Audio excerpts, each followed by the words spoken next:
Good morning, everyone. Welcome to the Tuesday, May 26th edition of the MAOB Daily Podcast. I'm your host, as always, Adam Martin, and I'm joined by my buddy here, Cole Shelton from MMAOddsbreaker.com, for BJPenn.com, and we've worked at a few other websites where I'm at right now, but me and Cole have worked together for a while now. Cole, how's it going, man? Doing well. How are you? Good, Cole. I'm glad that we have an event this week, man. It's awesome. Like, I love breaking down the fights with you, man. You know, me and James used to do it. I used to love it too. It was like one of my favorite parts of like just being an MMA writer. You know, especially like someone that's really into like the matchups themselves. So I can't wait to do today's show. But not just breaking down UFC Woodley Burns this weekend. We'll also be talking about all the latest news in MMA, Henry Cejudo, Colby Covington, Mike Tyson. So there's a lot to talk about today. And then obviously reader questions. You guys have any questions, send them in, and we will get to them periodically throughout the show. And then at the end, I'll take whatever other questions. We're here for an hour, so let's begin. So we'll start with UFC Woodley Burns, Cole, and as usual, we'll go from the bottom, work our way up. Didn't have an event last week, nothing to recap. So we'll just start with the preliminary fights on this card. Now, I should say, just as we usually do, we'll just give a quick word on the card as a whole. I mean, it's not the greatest card, but like you guys got to remember that most of these fights were booked on like 1 or 2 weeks notice. So like honestly, credit to these guys for stepping up, and girls too on the card, because like a lot of people don't want to fight on such short notice, and a lot of these fighters are right now. So you got to give it up for them, to the fighters, because they put on the show. The last couple of cards have been really good, and I expect this one actually probably be a sneaky good card, Cole. Like on paper, there's only really one big fight, the main event, but I actually think the card could have quite a bit of entertainment on it. What do you think, Cole? Yeah, like obviously the main event is what's going to drive everyone in, but a lot of these fights, it's just like interesting style matchups where they're not big names, but they're just styles. Like you look at Billy Quarantillo and Spike Carlisle, like that one, both of them just bring it. Like those aren't huge names, but that fight could be something really exciting. Like Jamal Hill, Clidson Abreu. There's just like exciting matchups, but not big names. Yeah, no, I'm with you on that one. Again, these guys are stepping up on 1 2 weeks notice.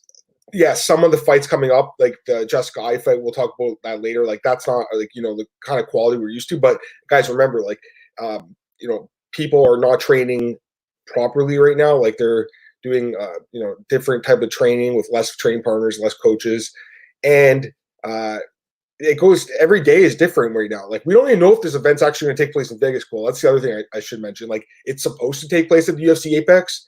If I'm not mistaken, on Wednesday, they're going to vote in Nevada to see if they aren't or not. I'm assuming they will allow it. I mean, it's gone this far.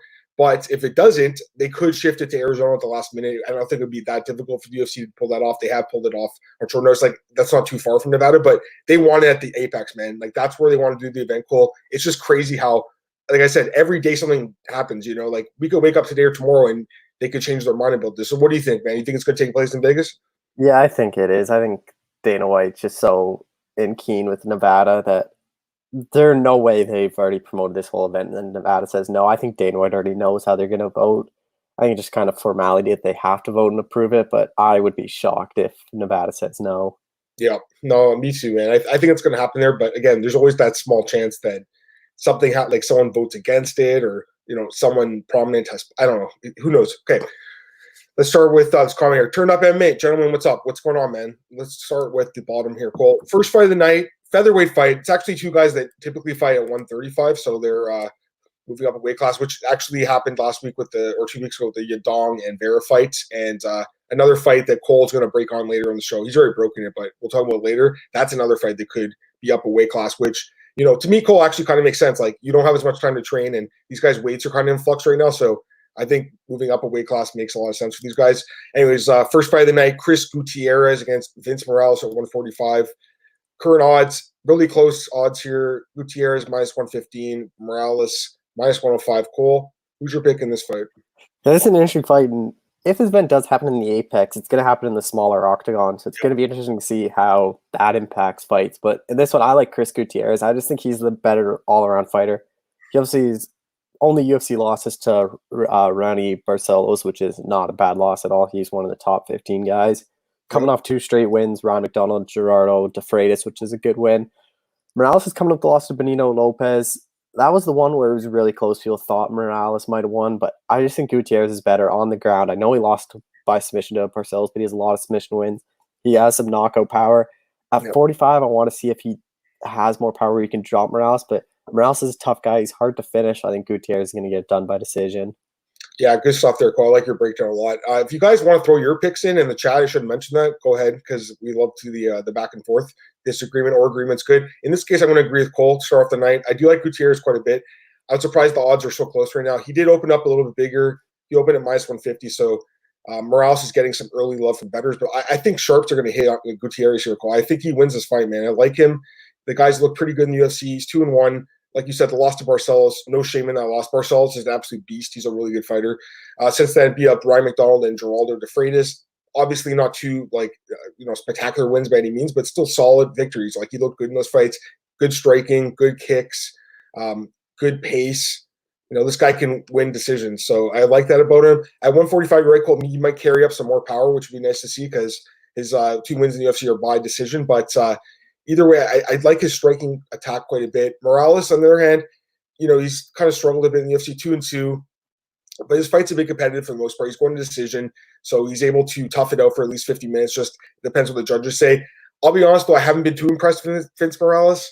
Gutierrez is a guy who has impressed me. Stylistically, I think it's going to be a pretty good fight. Two guys, they're probably stand and bang for the 50 minutes. There could be some takedowns, but I think it's mostly going to be a striking battle here, Cole. And I expect Gutierrez to get the better of Morales. I think he just kicks him and just outstrikes him from the outside to win the decision. So that's my pick. Gutierrez minus 115 start off the night. Next up, we got a bantamweight bout between Casey Kenny and Louis Smolka. Good fight here as well. Fun fight. Casey Kenny's a big favorite, Cole. Minus 270, Louis Smolka plus 230. Thoughts on the lopsided odds here? Yeah, I don't really get the odds. I think it's a lot closer fight than what the odds suggest. I am shocked. I talked to Louis Smolka and I'm like, do you know how big of an underdog you are? And he's like, yeah, I don't really understand it. I get if I would be an underdog, but I think this is honestly too big of an underdog or too big of a favorite for Casey Kenny, who's not a huge, he's not a top 15 guy, or he's not proven a ton in the UFC. You there, Cole? Yeah. Oh, sorry. Yeah, you know what, Cole? I'm going to go with Kenny, but I'm with you. The odds to me are just too lopsided. I wouldn't lay minus 270 on Casey Kenny. He's looked okay in the UFC. He lost, the fight, his last fight to Merab, but at least he toughed it out. I mean, he went the full 50 minutes with a really underrated dude, Merab. The 2 wins, to me, they weren't that impressive, Cole. The Borg Bermudez wins, 2 guys struggled with weight. I mean, they're on paper, they're solid wins, but I think some of the wins he had in LFA were pretty good. That Brandon Royval win is good, especially looking back now. So, it's a guy that's pretty talented. Louis Smolka, really like this guy's story, man. I mean, obviously he struggled with alcoholism throughout his career. He's, basically bounced back from that with his second stint in the UFC. Now he's looked pretty good, 2-1 record. The loss to Schnell, who's underrated, and then the wins over McDonald and Mudajri. But his first stint in the UFC showed a lot of flaws in his game, Cole. And it's hard for me to forget all those flaws that I've seen in his game over the years. So to me, Casey Kenny's probably going to grind him out for a decision. I think a lot of this fight's going to take place against the fence too and stuff like that. So it could be a good fight. I don't know. It's hard to say. I think it's going to be more grinding than we want. But I got to go with Casey Kenny here, Cole. It's by decision. But Cole, I wouldn't lay minus 270 on this guy. I mean, I just don't know why the odds are this lopsided. The value is on Louis Smolka, and he could win this fight. But personally, I'm just going to stay away from this one. I just don't like the odds in it. I didn't even give my pick. So, I'm actually going with Louis Smolka. I just think his jiu-jitsu, I think that's going to cause Kenny problems to not wrestle him. And I just think his power at 35, I just think he's going to be better at 35. I think 35 is where he's at. To me, it's just all value on Louis Smolka. That's why I have to pick him. But again, I think this fight's just dog or pass, really. Yeah, I'm with you on that one. All right, next up, flyweight fight, Tim Elliott against Brandon Royval. I know that you interviewed Tim Elliott, which is awesome. Saw your interview, Cole. Basically, what he was saying in Cole's interview was he wants bonuses, Cole. Talk about it quickly, Cole, your interview with him. Yeah, what's kind of interesting is you often see people say, oh, I want wins, I'm working my rankings. But at flyweight, he says flyweight's always in danger of being chopped. So he's wants to be a guy that wants to keep flyweight around. He wants to put on exciting fights. He doesn't really care about winning fights anymore. He just says, I just want fight of the night bonuses, performance of the night bonuses. He's looking at bonuses. He's looking to show flyweight's still an exciting division and people should care about it. Yeah. So the odds for this one, Tim Elliott minus 160, Brandon Royval making his UFC debut plus 140. Go ahead, Cole. Who's your pick? I like Tim Elliott in this fight. It's a really tough one. I just think the experience, like he's fought the best of the best. He's fought Demetrius Johnson. He's fought Joseph Benavidez. And he's gone through a lot. Like he was on tough and he won tough and he had some good wins on tough, like Matt Schnell, Eric Shelton. His last two losses were a submission loss to Davison Figueiredo, where he even says it was come back off his knee injury, but he says what happened was his mouthpiece kind of got caught and he started, and instead he just like shot a desperation takedown, try to fix his mouth guard, and then Figueiredo choked him out. And his last one, Askar Askarov, that's not a bad loss either. I just think he's fought better level competition. Brendan Royval's good for him getting in the UFC. He was supposed to fight on the Contender Series. I just don't think he's at the level where Tim Elliott is. I think Elliott will be able to out-wrestle Royval. I think he's going to be out-strike him. I think Elliott's movement, the side-to-side movement, I think that's going to be a big difference. I think that's going to frustrate Royval. I don't see Elliott finishing Royval. He's never been finished, so I think Tim Elliott's going to win a decision. Yeah, we just had some comments here from the last fight. Turned up MMA likes Kenny. He doesn't like the line, but he likes him. And then Daniel Edwards, he likes Smolka's a lot bigger, avoiding a bet on this one. Yeah, and Smolka is a big dude for that division. As far as this fight goes, Cole, I mean, I think your breakdown was pretty solid, but I'm actually going to take Royval here. Some underdogs are winning this card for sure, and I think this guy's a chance here. Tim Elliott, I definitely think he's like a tough gatekeeper type, but he's very beatable. He's lost quite a few fights in the UFC now. His submission defense is not the greatest, and Royval is very dangerous with submissions. Elliott actually might be the one who initiates the takedown, but I think Royval is going to pull off a submission here, man. That's going to be my pick, guys. Brandon Royval is going to win by submission in this fight. I don't love him here. I mean, he hasn't made his UFC debut yet. Like, I have no idea how he's going to look in the UFC, but from what I've seen in the regional scene in LFA, he's looked pretty good. He's impressive. And to me, he's like a really rising prospect. While it's kind of like just one of those guys that he's steady, but he's nothing spectacular. I think Royval could actually have a nice performance here. So my pick's going to be Brandon Royval plus 140 for my first underdog pick on the card. All right, Cole. Next fight, we have Jamal Hill against Clinton Abreu in the UFC light heavyweight division. And right now we have Jamal Hill minus 125, Clinton Abreu plus 105. Who's your pick, Cole? I like Jamal Hill, and I'm surprised the odds aren't more in his favor. I still think there's a lot of value at Jamal Hill at this low of a favorite. I haven't been too impressed by Clinton Abreu. He obviously lost to Shamil Gadzhimov, beat Sam Alvey, which isn't a huge win, and then lost to Magomed Ankalaev. I just haven't been impressed with him in the UFC. Jamal Hill's coming off a decision win over Douglas Stoches, a good finish on the Contender Series. I just think he's the more powerful striker. I don't know if he'll be able to finish Abreu. Abreu's shown he has a good chin, but I just think Hill's a better striker. I'm more high on Hill, and I still think there's some good value even with him as the favorite. And comments for the last fight here, Daniel Edwards likes Royval, and turned up MMA, likes Elliott, doesn't like the odds. As far as this fight goes, yeah, I mean, I got to go with Hill too. I'm a little surprised the line's not higher, Cole. You're right, because he's a pretty good prospect, undefeated. I think he's looked pretty good in the UFC so far. The win over Stosic, I think that's not a bad win. I mean, that guy's not amazing by any means, but he's proven he can win the UFC. And then he looked really good in Contender Series too, Cole. He also has a previous win over Daquan Townsend, who's in the UFC as well. So, I mean, he's got, like, not a ton of experience, but he's looked pretty good from what we've seen. It seems like a natural or something, man. Some of these guys that picked up on Contender Series the last few years, like, don't have a lot of experience, but, like, they've shown that they can fight. So, I think this guy's pretty good. Clinton Abreu, Cole, I don't know. Like, nothing about this guy's game impresses me at all. Like, he's just kind of there, He's durable, I guess, and he does have a decent work rate. Like, the win over Sam Alvey, he looked okay in that fight. I don't think Sam Alvey's, like, at this point in his career, he's probably going to get cut. He's lost 4 straight fights. So, to me, Clinton Abreu, like, this win in the UFC is over a guy who's just an okay fighter. He does have a win over Johnny Walker. We should mention that from, like, a couple years ago, 5 years ago. Johnny's obviously a different fighter, but it is a decent win. I don't know. It's weird. Like, when I was breaking down the fights, like, I'm like, why do I even think Abreu can win? But for some reason, like, the odds are throwing me off. Like, what do the odds makers know about this? What are the people that are betting on it? Like, they must see something here. I'm guessing people think that Jamal Hill is going to gas after one round and Abreu's just going to win a decision. That's what I'm thinking people are seeing. That's why the line's low. But to me, like, the line's kind of low. He opened at minus 175, minus 125 now. Like, it's definitely, like, tempting to make a play on Jamal Hill here, I think.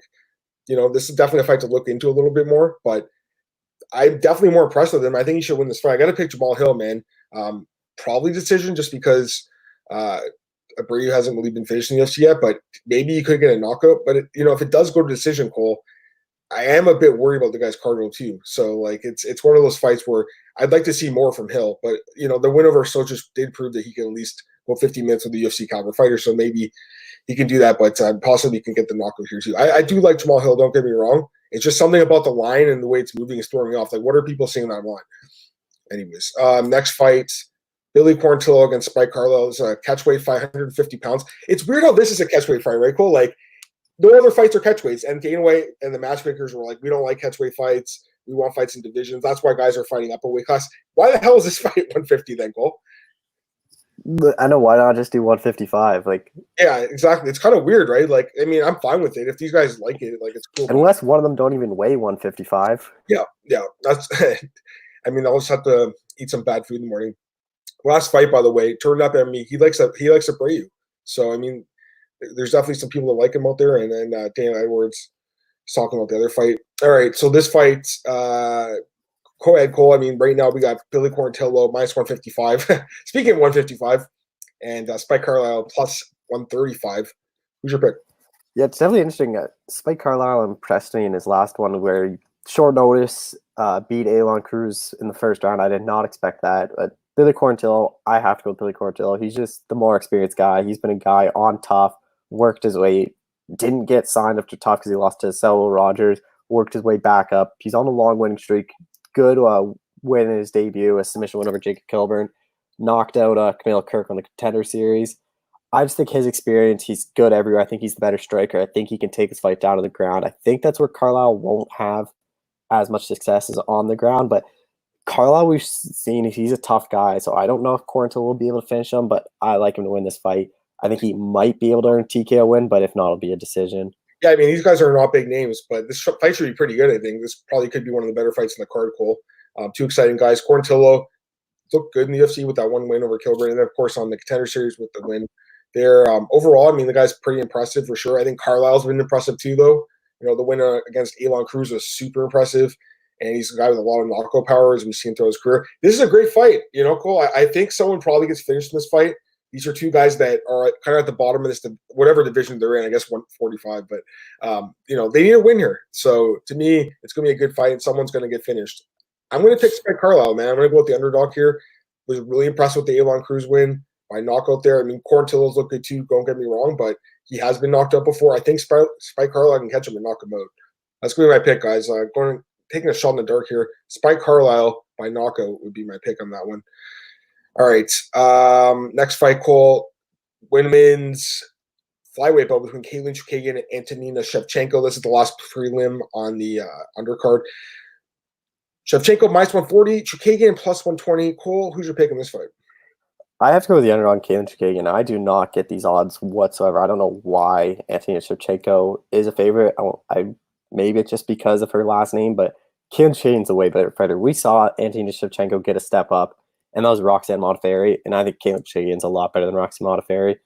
And Shevchenko did not look good in that fight. It was a split, but I think everyone kind of knew Modafferi won. I think it should have been unanimous. Yeah. Shevchenko in the UFC, she hasn't impressed me. She beat Jeho Kim and Lucy Pudilova, who I don't think Pudilova is even in the. I don't know if she's in the UFC. Yeah. Or she's not a high level of girl. Katlyn Chookagian just fought for the belt. Before that, she wins over Jennifer Maia, Joanne Calderwood, Alexis Davis, Irene Aldana, Lauren Murphy. She's fought the who's who at flyweight and bantamweight. I know her fights are that entertaining. I just think she'll be able to counter-strike Shevchenko and coast to a decision win. I don't get these odds. Maybe I'm not seeing something, but I have to go with Chookagian by decision. Yeah, it's tough. By the way, Daniel Edwards, he likes the Alpha Ginger in the last fight, just like me. Also, got Marcus here. Marcus says, also, actually, turned up at me. He likes Carlisle too. He likes the Alpha Ginger. And then Marcus says he likes the underdog value on blonde fighter Katlyn Chookagian. So, you know, me and Cole, we'll talk a little bit about the fights, but I try not to let him influence me or me influence him. Just because I want to, you know, come into this podcast and have some disagreement, have some agreement, but just not really know the way each other's thinking. Because I feel like you just kind of get hive mind sometimes. Like if this one guy's thinking this way, he might agree with him. So me and Cole going in this blind, but he did mention to me that he liked Chookagian as an underdog. So I was kind of looking at her too, and I'm like, oh, okay. I'm like, you know, Cole's a smart guy. He knows this. I think she can win this fight, Cole, but I'm actually going to take Antonina, and I don't love her. I wouldn't bet on her here. I just think she's going to win this fight by decision. I see it going full distance for sure. Definitely that's something you could bet on if you wanted, because that's, to me, like close to a lock. It's minus 535 for the over 2.5. So everyone thinks this fight's going the full distance, Cole, and I think it will. So I didn't see the odds for that, guys, until now. So don't bet on that because it's stupid odds. Like if anything, there's value on the under. But I think this fight's going the distance. For me, the thing about this fight is, okay, with Antonina's fight against Roxanne, and she looked terrible in that fight and should have lost for sure, like unanimously. I don't understand who gave her that one split decision. But either way, the wrestling was the problem in that fight, and Chukagian's more of a striker. I think this fight's going to take place in the feet. Chukagian's been able to kind of get through the UFC with this, like, really dull, boring style of fighting. I mean, quite honestly, like, it's not the most exciting to watch. It's pretty effective, though, Cole. She's able to stay on the outside and basically pick apart her opponents. A lot of times she's not even landing. She's just making noises that the judges are like, okay, she must be landing. So it irks people. She's proven she can win because she has a 6-3 record in the UFC. But when you talk about striking, to me, Antonina is a way better striker, and that's why she's a favorite. Well, she's a better striker. Now, if Caitlin mixes it up, uses takedowns to get the fight to the ground, I think that's her best path to victory. I think it's doing whatever Roxanne, just pushing Antonina against the fence, taking her down, because Antonina doesn't have good takedown defense. Her ground game is not good. I know she had the win over Pudilova, but that fight was kind of back and forth before the finish goal. So, if Pudilova is a better fighter, who knows what would happen there. Again, Chukagian could win this fight for sure by decision. That would probably be your method of victory, I would assume. I don't see her finishing Antonina. I just think Antonina's going to outstrike her, man. I think she's going to win the two of the 3 rounds and take a decision. But, it's a super close fight. I'm not betting on it. I know you guys like the underdog here in Chukagian, which is cool. And Turn Up MMA, he also likes Chukagian. I could be wrong, guys, but, I wanted to like Chukagian. I just think Antonina is going to get the job done here. So we'll see what happens. Again, it's actually good that me and Cole disagree a little bit too, because I know that there was 2 cards in a row. We agree on everything, Cole. Like the UFC 249 card, all the dogs were the same. And, it's nice to disagree a little bit. But yeah, Antonina by decision is my pick. She's not as good as Valentina, like for sure. But I got to admit, though, I mean, if she wins this fight, because right now, Caitlin's ranked number 2, okay? And Antonina, I think, is 10. If she wins this fight, she jumps to number 2. Would she fight her sister? Probably not. But if they paid them enough money, would they fight? That'd be crazy. That'd be an interesting fight. I mean, Valentina would win for sure. But, Cole, like, is that a future money fight? We've seen, siblings fight before. Not in the UFC, but we have in, what's his name? Phoenix, Carlos Fodor, right? Didn't he fight the Phoenix Jones guy? Whatever. I think so. Yeah, so I think they're brothers, right? So it happens. But I'm not saying it's going to happen, but it's going to be a natural question. It's going to be asked. People are going to be like, will you fight your sister? I think they've said they won't, but if it's for a title and a lot of money, wouldn't they go? Like, why wouldn't they? They fight in the gym. Sparring is tough too. It's not a fight, but it's pretty close. Anyways, we'll see what happens with this fight. Something quick. Yep. Nolan just put it, like King of MMA Junkie just put out, Kevin Holland's injured, so he's out of. Yeah, so that sucks because that fight was going to be good. Okay, so we have 10 fights. We'll break it down anyways, Cole. I'm assuming he's out, but we'll just break it down just in case. We wouldn't have known 5 minutes ago. We'll talk about that fight in a second here. We'll start with the first fight on the main card quickly. Mackenzie Dern against Hannah Cifers. And I say quickly because right now Mackenzie Dern is a pretty big favorite, minus 430. Cifers plus 345. I like Dern in this fight, Cole. I know you do too. Like I don't see how Cifers wins. Break it down if you want, but to me, Dern takes her down and beats her up, probably finishes the fight. What do you think? Yeah, this is a perfect setup play for Mackenzie Dern to get out back in the win column. She's someone the UFC's really high on. She's going to be much bigger than Hannah Cifers. We saw what Angela Hill did, just took Cifers down, just ground pound. I see the same thing happening. Mackenzie Dern is going to take Cifers down, either submit or ground pounder. I honestly don't even see this fight leaving the first round. 100% I'm with you on this one. I mean, Hannah Cifers is somewhat durable, but she has lost both her fights by TKO on the ground with strikes to Macy Barber in her last fight as well to Hill. She has won a few decisions, so like she does have pretty good cardio and toughness against people who don't have like serious finishing ability. But Mackenzie Dern finishes her fights, and in this fight, I think Dern gets it to the ground and finishes her. Dern inside distance minus 145. That's something to consider. Cole likes the under at plus 130. That's something to consider. I agree. It's probably gonna be the first round. Could be second round though. But yeah, Dern by, I'll say submission, Cole. I mean, it could be a TKO too. Either way, I mean, honestly, she's probably going to finish this fight. So, it's hard to pin it down if it's going to be submission or TKO. But inside distance, Dern, I like her quite a bit, man. I mean, if you're going to parlay someone on this card, she'd definitely be something to consider. It is high odds, minus 430 for sure. I just don't see how Cifers wins this fight. She doesn't have the wrestling skills to deal with Dern. And on the ground, Dern, her jiu-jitsu is ridiculous. So, that's how I see this fight going. Although I will admit that she didn't look very good against Rebus, but I think that the layoff had a lot to do with that, Cole. and having a kid and stuff like that. So I think she'll be a lot more effective in this fight. All right, next up, lightweight bout, Roosevelt Roberts against Brock Weaver. Roosevelt Roberts, he's one of the bigger favorites in the card, minus 320, and Brock Weaver plus 260. Who's your pick, Cole? I have to go with Roosevelt Roberts. I'm not high on Brock Weaver at all. His UFC debut he did not look good. He got the win because of the illegal knee, and he got knocked out because of the knee, but he was not looking good. And Rodrigo Barnes, I don't think, is that good. I just think Roosevelt Roberts is just going to out-wrestle Brock Weaver, and Brock Weaver's a stand-up guy. I think Roosevelt Roberts' ground game is going to be huge. Yeah. I think he can even submit Brock Weaver here. I don't really get the matching because it seems like the UFC liked Brock Weaver. I don't really get this. I thought they'd try to build him up, but I don't see a way he wins this fight at all. I just think Roosevelt Roberts is the better all-around fighter. I even think he can finish Brock Weaver by submission. It's one of those things, Cole, like they just need fighters to fill in. So, they're calling two guys at lightweight. I mean, let's be honest, like they're not like contenders. I mean, Roberts could be.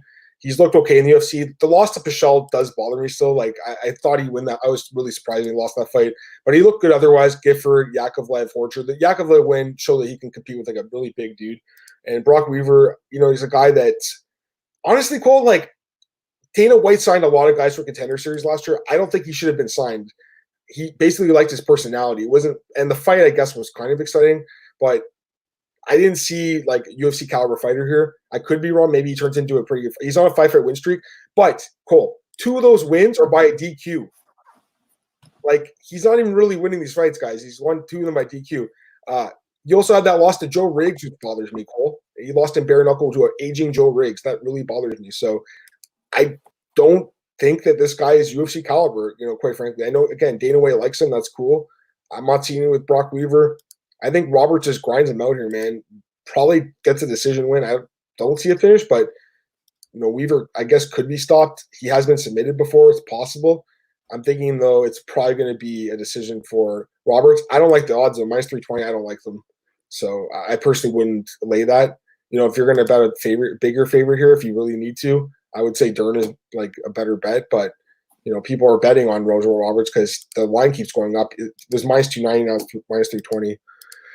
Yeah, so Roberts by decision. All right, so we'll break down the Holland Rodriguez fight. Even though Cole just said that no one broke the news, it's not happening. I just want to break it down anyways, just in case something miraculous happens. Kevin Hall minus 220, Daniel Rodriguez plus 180. Who's your pick? Well, it's at 170 pounds, by the way. Holland moving down. I would have picked Kevin Holland in this fight. I just think he's better. I know Rodriguez, obviously a good one over Tim Means. I just think Holland was better all-around fighter. I didn't really like the drop down. He's a small guy. He weighed in like 182 for his last fight, but just to cut to 170 this quick, I didn't really like. But I would have picked Holland. I honestly think he would have finished Daniel Rodriguez as well.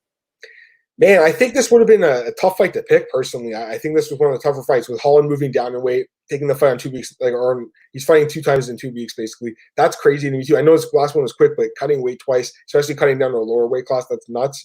I still would have picked Holland, Cole, just because I'm really high on Kevin Holland. I think he's looked really good in the UFC. The odds on him are usually pretty good, and he's won quite a bit of fights. So he's been a good bet through his UFC career. But Rodriguez looked great against Tim Means, man, and he's on a 7-fight win streak. So I think the fight's not taking place now, apparently, but I think Rodriguez had a good chance to win this fight. I wouldn't have bet on Kevin Holland in this fight. I think Rodriguez could have finished him, quite frankly. So I'm kind of glad I'm not making my pick because I think Rodriguez might have pulled off the upset here. But, Colin by probably TKO. I don't see this fight going the distance, Cole. If it, again, it's not happening now, but I don't think it would have went the distance, Cole. I think someone would have been finished in this fight. I'm guessing Holland would have finished Rodriguez, but, Rodriguez, man, that win over Tim Means was impressive, man. Tim Means is a good fighter. Just getting some comments here. Turn It Up MMA says Cypher's by KO, but he's just joking. Daniel Edwards, she thinks that the matchmaking is tough on her. Yeah, I agree with that. I don't know why they've matchmade her tough. Like she's had really hard fights. Macy Barber in her debut back when Macy was like a top prospect. I mean, she still is, I guess, but the loss to her boxing hurt. Turn It Up MMA, he likes Weaver, and then Daniel Edwards, he's confident Roberts. Okay, fair enough. All right, next fight. This is the co-main event, Cole. I mean, this is a prelim on a pay-per-view card. This is not really a co-main event worthy fight, but 2 guys that are ranked in the heavyweight division. We got Blagoy Ivanov taking out Augusto Sakai here. Blagoy Ivanov right now, the odds are really close. Augusto Sakai is actually a minus 115 favorite. Ivanov minus 105. Ivanov opened slightly as a favorite at minus 140. with the Sakai at plus 100. So the line's pretty much held even with a slight shift towards Sakai, but it's a heavyweight fight, Cole. Who's your pick in this matchup between these two big boys? Yeah, I like Blagoy Ivanov. I just think in a heavyweight fight, it's such a toss up, but he's shown he has such good chin where I think Sakai can't knock him out. And I just think Ivanov over 3 rounds, he doesn't seem to fade. Like he looked good. He went 5 rounds. Junior Dos Santos looked good against Derek Lewis. Some people even thought he beat Derek Lewis. I just don't think Augusto Sakai has beaten or fought the guys Ivanov has. The split decision over Andrei Arlovsky, a lot of people thought Arlovsky won that fight. He obviously knocked out Marcin Tybura, which looks good. But some of his other ones, like Chase Sherman, at the time, Sherman wasn't the Chase Sherman that just fought recently.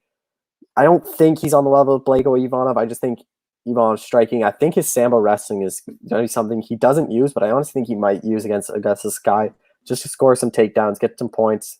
I think Ivanov's going to win a decision, but again, I wouldn't bet on this fight at all. Yeah, I mean, it's heavyweights between two guys that they've never been knocked out. So, I mean, that's kind of interesting. You don't see that typically in the UFC, but neither guy's been finished before. It's a pretty tough fight to call. I think it's going to be really competitive. I see it taking place on the feet. I think it's just going to be two guys kind of striking against each other. I don't really see any takedowns being shot. Maybe you're right, well, maybe Blagoy does, but I kind of see Sakai being the faster guy here and having a higher work rate and winning a decision. I don't think I'd bet on this fight just because it's heavyweights and something crazy could happen, but my leans towards Sakai. Cole, I remember seeing him when I was in Brazil last year. He was at the UFC 237 Fighter Hotel, and I was definitely surprised how big this guy was when I saw him in person, because when he doesn't look like a huge heavyweight, but he was actually bigger than I thought. And I'm like, all right, you know what? Ivanov's kind of undersized a little bit too, so I'm going to pick Augusto Sakai, Cole, but it's heavyweight fight. Who knows? I typically try to stay away from heavyweight fights. All right, finally, main event of the evening. We got the best fight in the card, obviously. Tyron Woodley against Gilbert Burns, 170 pounds. 5-round fight. The winner probably gets close to a title shot. Don't know if they will get one, but they'll definitely be in that mix. Right now, we have Tyron Woodley as a minus 190 favorite and Gilbert Burns plus 165. Cole, who's your pick for the main event of UFC Fight Night, Woodley versus Burns? Yeah, this is an interesting fight. I have to go with Tyron Woodley. I just think Woodley's the better fighter. I just think he's motivated again. I don't think Gilbert Burns is on the level of Tyron Woodley. I think Tyron Woodley's even going to finish Gilbert Burns.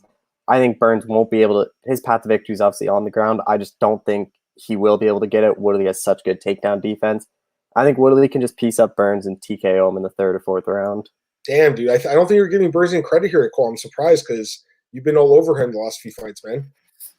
I think this fight's really close, but I'm going to go with Gilbert Burns, man. There's a few reasons I'm going to go with Burns here. First off, Tyron Woodley hasn't fought in well over a year now. He hasn't fought in 15 months. The layoff concerns me. He looked really bad against Usman. I saw a stat last night, which is just crazy. Since the last time Woodley won, which was against Darren Till in September 2018, since that time, Gilbert Burns has won 5 fights. So he's had 5 wins in that time, while Woodley hasn't had any. Listen, Woodley is a really good fighter. He's ranked number 1, but he's also 38 years old now. He hasn't fought in forever. And, one of his problems in his fights is his work rate and lack of it. He's definitely been successful throughout his career, but some of these fights that he won were pretty close, like the Stephen Thompson fight, the Calvin Gastelum fight. I think if those guys, had slightly higher work rates, they would have won this fight. Gilbert Burns, really good cardio. Since he's moved up to 170, he's looked incredible. He's looked like a different fighter to me. Knocking out Damian Maia, who does that? That was impressive as hell. And then obviously the wins over Gunnar Nelson and Kuchenko, a couple other wins he's had throughout his career. Obviously, he's a guy that's lost a few times. I think he's learned from his losses. I've been really impressed with Gilbert Burns, man. This is a tough fight to call, but I think the values on Burns personally. I think he can probably win a decision here. I don't know if it's going to be a knockout. I'm thinking it's going to be a decision. I see the fight taking place on the feet, though, Cole. I just think Burns is going to have a higher work rate than Woodley. But, it's not an easy fight to call. I know Cole likes Woodley, let's see what people say in the chat. Dale Edwards, odds on Burns by stoppage. They could happen, man. I think it could happen. Woodley's definitely – he's tough to finish, but he has been knocked out. Nate Marquardt knocked him out. One of the best knockouts ever, probably. That fight was sick back in the day. And Turn Up MMA likes Woodley. We'll see. This is going to be an interesting fight. I think there's value on Woodley, though, because I think, to me, I was having a hard time picking it. So to me, it's kind of like a pick'em fight. So a plus 165, I'll take the dog. I took a few dogs on this card, actually. We'll see what happens, though. I mean, it's going to be a really interesting card. Anything else, Cole, you want to say about this event before we move on to some news here? No. Okay, cool. And then comments. We got okay, sure, we're Doju. Burns a lightweight thinking he finished the biggest power puncher in welterweight. Saturday won't happen. Don't forget, Woodley's a former 3-time defending welterweight champ. Yeah, man, for sure. I mean, Woodley's definitely a great fighter. I mean, he's been really solid throughout his career, but, he doesn't fight that often. He's getting older. There's things that I don't like about him here. So we'll see. But, I mean, you guys could be right. Like, stylistically, maybe it's just a great match. Maybe I'm not seeing it, but I think Burns, man, the improvements I've seen in this guy's game have been impressive to watch. I'll say that. And hell, I doubt he takes him down, but who knows? Like, if the fight goes in the ground, Burns would have an advantage too. All right, Marcus has a question, but Marcus, I'm going to wait for that one. Let me just get to some news that we had first.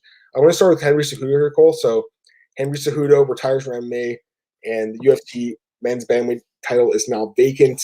Now we're wondering what's going to be next. Peter Yan seems to be the guy. Dana White mentioned that, but of course, travel restrictions from Russia. Who knows if that can happen? I'm thinking that they should have moved Sterling and Sandhagen to that June 13th card and made it 5 rounds for a title, Cole. Why not at this point? I don't see why just Guy and Calvillo is maybe. We'll talk about it in a few minutes, but what do you think is going to happen with the belt now, Cole? See, I don't think you should move that fight from the pay-per-view because you need good fights on the pay-per-view for people to buy a fight night who they don't care if many people watch it. I think they should have done Sterling Sandhagen on it for a title, but on the pay-per-view, make that pay-per-view 2 title fights. I know they wanted Yan, but it's easy just to say Yan gets the winner of this. Like, what's the difference? But maybe you do Yan Moraes if travels up as the title, and then you do whoever wins Sterling Sandhagen fights that. But they have options, so I just hope Aldo doesn't get it because I didn't like it when he was fighting Cejudo. I just don't think he deserves it. Yeah. I think you do Yan Moraes or winner of Sterling Sandhagen versus Yan for the belt. Yeah, both those fights make sense. I hope Aldo doesn't get it either, but he might. Who knows? He's a big name, but probably not. Yeah, I mean, I was thinking about just moving that fight up on the card, the Nunez Spencer card. I guess you're right; they could just do 2 title fights. That doesn't make sense. But Cole, I kind of disagree with one thing you said. Like, I think the ratings do matter. They do care what fight night ratings pull in, and they're doing really well right now from what I've seen. So to me, they could easily put that on the fight night card. But you know what? Either way, like I'm just kind of sad that fight's not 5 rounds, Cole, because I do see it going the full 3 rounds probably. And I would rather see that fight for 5 rounds because I think you might get a finish late. So it's too bad because the winner of that fight between Sterling and Sandhagen definitely has a right to fight for that belt. All right, next I want to talk about Colby Covington here, Cole. Marcus actually sent me an email or a DM last night. He's like, hey, did you notice Colby Covington is taking off the ATT website, which obviously I hadn't. And I asked you, Cole, right away. And I know you have something like to talk about quickly here. Anything you want to mention? Yeah, nothing's confirmed. I think he's obviously removed for a reason. I think something happened there, but Dan Lambert's not saying anything. Colby's not saying anything. So it's something happened. I just don't know what it is. I mean, it's pretty inevitable if he does leave, I think, just because I think once he signed with another like management group, Cole, on top of Lambert, I think it's Ballingy. And once he signed with them, I was like, okay, well, he's looking at the next phase of his career. Colby, love him or hate him, the guy I think is a pretty good businessman. So he's probably got something in the works here if he does leave. But I guess we'll have to wait and see what happens. But I am glad, Marcus, you pointed that out. Next up, talk about McGregor and Usman. Ali Abdelaziz pushing this fight between Usman and McGregor, Cole, saying like Masvidal to fight Nate, and we got Marcus actually basically asking the same question: do you think Masvidal will rematch Nate or fight Usman next? Well, Masvidal Usman should be the fight because those other top 2 guys right now at 170. That should be the fight, but there's something to this Nate Diaz Masvidal rematch which I don't understand. It's come out of nowhere, Cole. I'd rather see Masvidal Usman and then McGregor can fight Diaz. That to me that makes more sense. I'd rather just see McGregor fight Diaz again. That's such an easy fight for the UFC to book. Masvidal should fight Usman, Cole. I am kind of interested in Usman versus McGregor. I'm not going to lie, Cole. I think it is kind of like most people think that Usman takes him down. Usman did open as a favor, but McGregor's got that knockout power, so he can always win fights. The thing is, I'm just not interested about Masvidal and Diaz too after we saw what happened at UFC 244. And I was one of the people saying like that fight was stopped early by the doctor, but I still don't think Nate would have won the fight. So I don't know, Cole. What do you think happens here? Like, who do you think gets the title shot against Usman? Yeah, it's really interesting. I wonder if this is kind of a ploy by Maslow and his management to see what they can get more money with. I wonder if they weren't liking what they're getting with Usman, so they'll say, fine, we'll just fight Diaz. But McGregor Usman is interesting. I think Usman would take it down, but I don't know. Like, McGregor welterweight looks good, but I don't think McGregor deserves it. Like, why not do a Covington rematch? Why not do whoever wins Woodley Burns? Like, I think there's a lot, or Leon Edwards. There's a lot more deserving contenders, but Yeah. Masvidal has options. Like, it's going to be Diaz or Usman, and both those are going to pay him well. I mean, why are we even talking about Masvidal and McGregor? Like, that fight's huge. Remember at the Cerrone fight, they had Usman and Masvidal in the crowd, and they showed them, and people were like, "Well, okay, Masvidal's gonna or McGregor's gonna call Masvidal or Usman." He didn't, and he chose not to. It was kind of weird, kind of a wasted opportunity. I think those fights are both interesting for sure, but they got to figure it out. Conor wants to fight soon. UFC needs him to fight soon. They need some big names fighting, Cole. Like, they have, these cards coming up, and they have a lot of cards, but we are really seeing the superstars fighting, Cole. Like, John Jones is not fighting right now, so we need guys like McGregor and Jones to fight. Comments here turned up and made nice work, gents. Thanks for tuning in, bro. Consider Doju. If it makes a lot of money in a sense, then Jorge versus Nate and Conor versus Usman at UFC 252. I guess I just don't see Jorge and Nate being a big fight right now. What am I not seeing here, Cole? Like, we've seen it, and it wasn't close. Maybe down the road, I just don't see why Masvidal will be like coming off a win streak with so much momentum. That would totally be what the UFC does too. Just waste a lot of momentum on a rematch that we don't need to see. He should be fighting for the belt, or he should fight McGregor next. That's who I want to see Masvidal fight. Okay, let's talk about McGregor again. The GOAT list. His list was so terrible. I didn't agree with his list at all. Anderson, number one, you could defend it, I think. Like, there's certainly an argument for that. But McGregor having himself at number 2 is such a joke. He had GSP at 3, John Jones at 4, and I think that's all he had in his list. He was saying later that, Habib doesn't deserve to be on his list. He's like, his best win is me, and like I had a broken foot or something. Like, the guy, and the sad thing is, his fans were like defending him, and I saw that poll that Shamakar did, and like GSP won the poll, I think, but McGregor was higher ranked on the poll like than Anderson, so he got a lot of respect.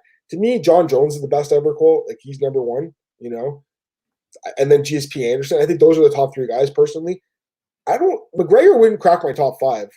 Like, you talk about like what he's done for the sport, business, and financially. Yeah, for sure. And like, he's looked good. Never defended his belt though, Cole. What kind of GOAT hasn't defended his belt? He'd probably make the bottom end of my top 10 if I had to really think about it, but I wouldn't put Conor McGregor in my top 5, Cole. I don't know. What do you think? I think he cracks top 5, and I think How, he hasn't defended even Cormier did his list, and he had him at 4. How? Like, how? Look what he's done. He beat Aldo. He beat Mendez. He's beat Alvarez. First champ. Like, to me, that's like the greatest of all time. Look how many title defenses Anderson Silva, GSP, and John Jones have. Like, Demetrius Johnson should be ranked higher than Conor McGregor. Obviously, Cole, you're entitled to your opinion. I just strongly disagree. I don't understand. Like, doesn't that matter to you, Cole? It does, but I think he has a lot of good wins too. Like, yeah, he does. Which I think he ran featherweight, and then at lightweight he obviously beat Alvarez. He's obviously not the best. He's not number 2. I don't even think he's top 3. I think you can make the argument Cejudo's ahead of him, Habib's ahead of him, DC might be ahead of him. Yep. I just think he's in that like 5 to 7 range. He could be. It's such a subjective thing, Cole. Like, you can't. There's nothing to really define it. But to me, greatest of all time, you had to have defended your belt. He did win 2 belts, but he lost them both too because he was dumb. So I don't know. You got to agree with me that having him number 2 on his own list is hilarious, right? Like, and no one agreed with that, by the way. I don't think, except for his fans. But like, I saw like Bisping was like, "Are you kidding me, dude? Like, GSP should be higher than you." It is what it is. It was something to talk about for sure. It's crazy though. He really reignited that like GOAT talk. But I just 5 to 10 range maybe, Cole, but to me not top 5. Or I should say 6 to 10 range, I guess. Mike Tyson, Cole, probably making a comeback here. Now they're talking about Wanderlei Silva or Tito Ortiz. Do you think he fights in bare knuckle, boxing, or an MMA? What do you think? I think neither. I don't think he's fighting bare knuckle. And Tito Ortiz, I don't think that ever happens. I think Tito Ortiz is just talking. But I think if he fights, it's going to be a boxing match. It's going to be like Holyfield. It's going to be someone like that. just a charity match. That's all he said he wants to do is charity. He doesn't want, where I don't think Bare Knuckle would do that because they obviously want to make money. So I can't see him fighting either of them. Yeah, I think it'll be a boxing too. I don't think he'll fight in MMA. It doesn't make sense. Like, he fought Tito in MMA, Tito will win. But it's boxing. He beats Tito every day probably. I don't know. He'll probably fight a boxer, but these fights they're not that crazy, I don't think. These are big combat sports. And Tito Ortiz is a big name in combat sports. He kind of deserves like this fight, and if you think about it, like it's a legacy fight. But again, it could be a guy like Holyfield, like you said. We'll see what happens. But yeah, I think Tyson will fight again, which is crazy to think, but I think it's going to happen in boxing. Dan Ige says he'll get Barboza a rematch. You think that happens, or you think the UFC just moves on with these guys? I think the UFC just moves on with both of them. I think it's going to be interesting to see what they do with Barboza. Like if he goes back to lightweight, if he stays at 45. I wonder if the UFC is going to treat it like a win and still give him a ranked guy because he's obviously a big name, but I can't see them rematching. Yeah, I'm with you on that one. There's guys in the top 15, though, he beats, I think, like Arnold Allen. He's ranked like number 11. Like that fight makes sense. Like even though Barboza lost, give him another chance to get back in that top 15. For Allen, it would be the biggest win of his career, I think, right? So that fight makes sense. Jeremy Stevens, I mentioned that call, number 9. I think Barboza deserves a ranked opponent. I don't really want to see the rematch, even though the decision I don't like, I didn't really agree with, but not too interested in a rematch. Cynthia Calvillo versus Sakai is going to be the main event, the June 13th card. This has to be one of the worst events UFC history, Cole. I don't get it, man. Any thoughts on this one? I'm not even doing a pros picks for it. It's not worth my time to text all those people, call them, ask them what they're picking. I think it's a terrible main event. It's bad. I think it's going to go 5 rounds too, because I don't see either of them finishing it. Yeah. Oh God. I saw some people joking like they're going to go sleep early on Saturday, just sleep in the next day. Yeah, I don't know, Cole. I don't understand. I get it, with the short notice, and they're having a hard time finding people to fight. But really, this is the main event, guys. Like a fight, like again, Sterling Sandhagen, that should be 5 rounds in my opinion. I just don't understand why this would be the choice for the matchmakers. I'm just going to look at some other fights in that card and see what else is better. I mean, Feely and Jourdain, I guess that can't really be a main event, but that to me is a better fight. What about the other card here? The Nunez Spencer card. I mean, again, I just think that Sterling and Sandhagen fight, but even like Garbrandt and the Sunstop, that could have been 5 rounds. Cool. That would have been a better main event in my opinion. Yeah. What was Sean O'Malley and Eddie Wineland? I know, give O'Malley a spotlight. Dude, give him the main event. Why not? The guy's awesome and he deserves it. That card actually is pretty underrated, Cole, the UFC 250 card. It's not bad. Just it's lacking a big title fight at the top. That's the problem with that card. I don't see that fight selling very well, personally. All right, Cole, one thing here from you. UFC 250, Cody Stamann against Brian Kelleher. You broke the news, man. So it's close to being official, right? Yeah, just because there was a holiday in the States yesterday. People told me its contract should be sent out today. It's what I was told, 99% June 6th. There's still a chance it's June 13th just because Kelleher just fought and there's word that he might not get cleared, but all signs point to June 6th. Still figuring out the weight. That's part of why the contracts haven't been sent out is do they go 45? Kelleher fought at 45 against Azure. He's someone that said he's not going to cut weight during the pandemic. I think Stamann would be open to it. So that's kind of the final hurdles, but it's all agreed to. It's verbally agreed to. Just waiting to sign the contracts. Yeah, and a really good fight. And Kelleher, man, he's won a lot of fights in underdog where a lot of us were just like, this guy's not going to win this fight, and he's pulled it off. So he's looked pretty good. And then obviously Stamann's like one of the top contenders right now. And he's very good. So really good fight, Cole. Nice job breaking that news.